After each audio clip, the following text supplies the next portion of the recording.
Hello and welcome to Yaptopia. I am Mr. Beardstone and we're gonna go get ourselves a job quest thing. Yeah, let's get the show on the road.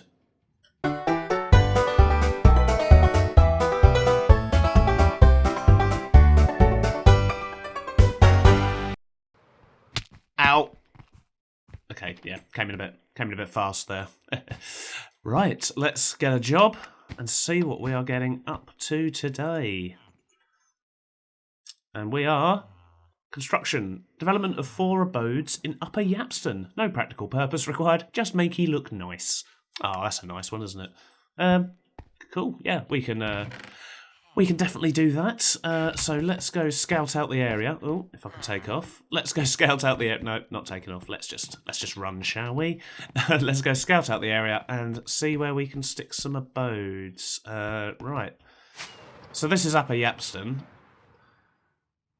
I guess we just want to fill some bits in, really, don't we? So I do plan on putting a tavern on this side at some point, on that sort of edge. I wonder, I think up here on this hillock could be quite nice. Stick a few bits on there. Because what we could do is just lay out a few... Yeah, we could just lay out a few foundations. We've got sort of a path here that's doesn't really go anywhere, which is why it's a bit sort of broken up at the moment. But yeah, I reckon if we could squeeze in a few houses here.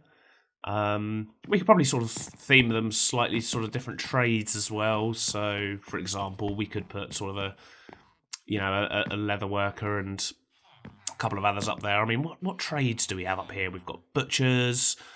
We've got the shepherds up here. We've got blacksmith. We've also got clerics. So yeah, we can make a few houses. Cool. Right, well, first things first, let's go get some materials. Okay, so you may have noticed that my levels have dropped slightly. There was a thing, an incident. Don't want to talk about it. Yeah. So I'm going to grab myself just some materials for building. So we've come to the overflow warehouse here to grab some stone, just lots of that because we'll use that for laying out foundations. And in keeping with the rest of Upper Yapston, you know, we're probably going to be using a fair amount of sort of stone and stone brick. I don't think we need anything else from this bit. Maybe we'll grab a little bit of cobblestone. Always good for a little bit of detailing. So we'll take that with us. And then we'll see what else we can grab from the warehouse up here. I mean, initially we're just pretty much going to be laying out some foundations, and then we'll work out exactly what materials we're going to use from there. But I think it's fair to say that in keeping with what is already up here, we are going to be using dark oak.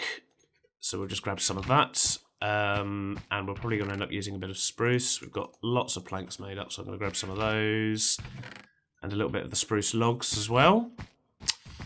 And to be honest with you, I'm probably just going to start with that until I've at least worked out sort of where they're going to go, what their purposes are going to be. And, you know, just the general size of them. So I'm just going to head back over there now. Okay, so on looking at the area here, I want to try and sort of utilise a bit of the slope. I don't want to, like, you know, flatten out the whole area. So what I'm thinking is I might pull this bit out a little bit and create like a ledge there and stick the first house up here. Bring out this bit a little bit more, put another one here, and then have one on the lower field bit here. And over this side, I think I'm going to need to flatten out this bit here just because it's a bit of a sort of random bit sticking out. But if we were to flatten that bit and sort of, you know, pull this up to around here somewhere, we can stick another house in there, which I think will fit quite well. So we could end up with sort of 2 on this side, 2 on that side, and there'll be a bit of space here, so we could even put in a sort of, you know, a pond or a lake, or just something to break up the terrain a bit more and, you know, make it interesting.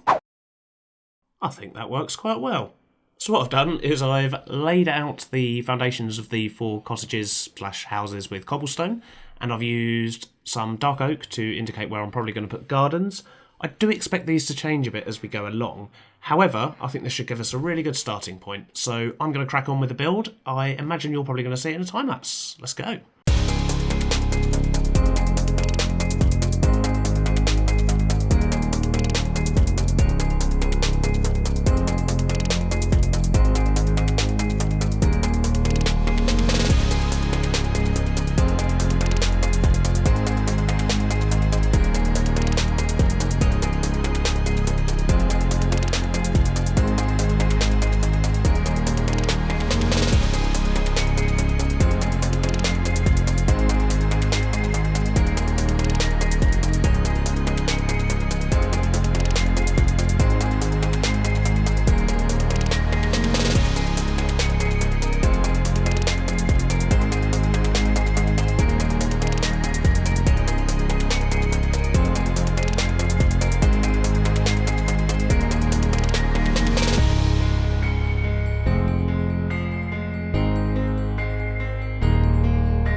It's been a little while, but we now have 4 new abodes. So I ended up changing a few things as I went along. You may have seen I changed the layout specifically of that one at the back there. I pulled it quite a bit further away from this one and just sort of adjusted things to make them fit, because I ended up doing quite large roofs on them with a lot of overhang.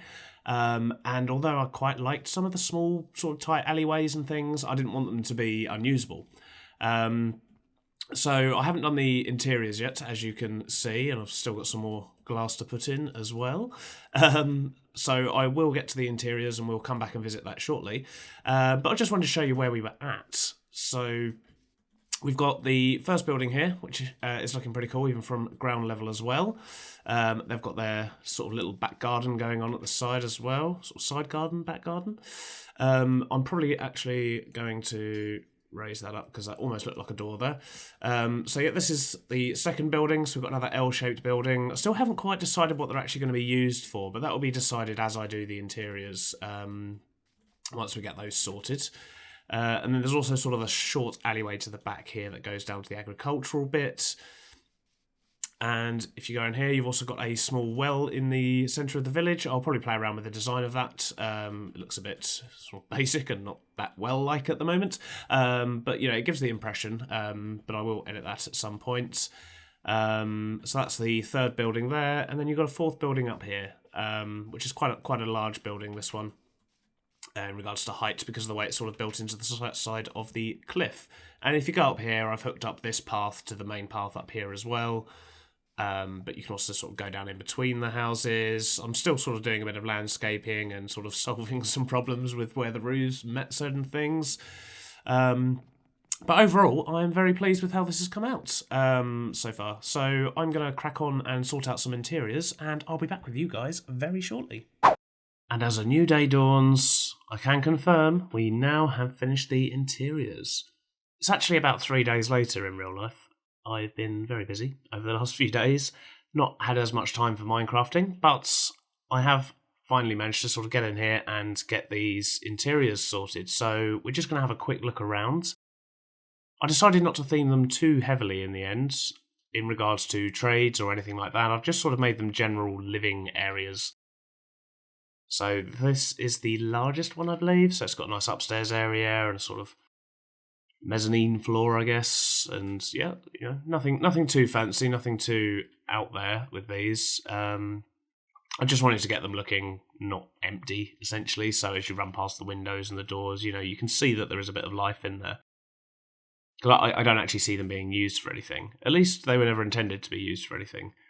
There is, however, in one of these. Gotta have cake. There is, however, in one of these, or at least there was, a villager. One of them seemed to sort of have someone move in. I don't know where he's got to now. But yeah, I think, I can only assume that the villager's made his way up here from the docks. He seems to have made his way back down again now. But yeah, so I mean, this is the sort of third or fourth one I think I've shown you. I think this is all of them.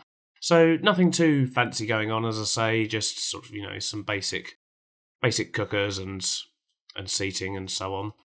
And I did also fix the well, because I wasn't happy with the previous well. It was looking very bland. It was just a case of a well will be here. And now a well is indeed here. So it's quite large, but I think it works. It fits in well with the sort of scenes around the village. So if we come up here and sort of have a look down, I think it does all tie together very nicely. And overall, I'm very pleased with how that has come together. And with that, I believe it's now time to say farewell for this episode of Welcome to Yaptopia. We will, of course, be back next week with another couple of episodes. I have absolutely no idea what we'll be doing because, as usual, we'll be pressing the job button and doing what we're told. I have also added a few more jobs in there, so who knows what we're going to get. If you have enjoyed the video, please do remember to like and subscribe, and I will see you all next time in Yaptopia. Bye-bye now.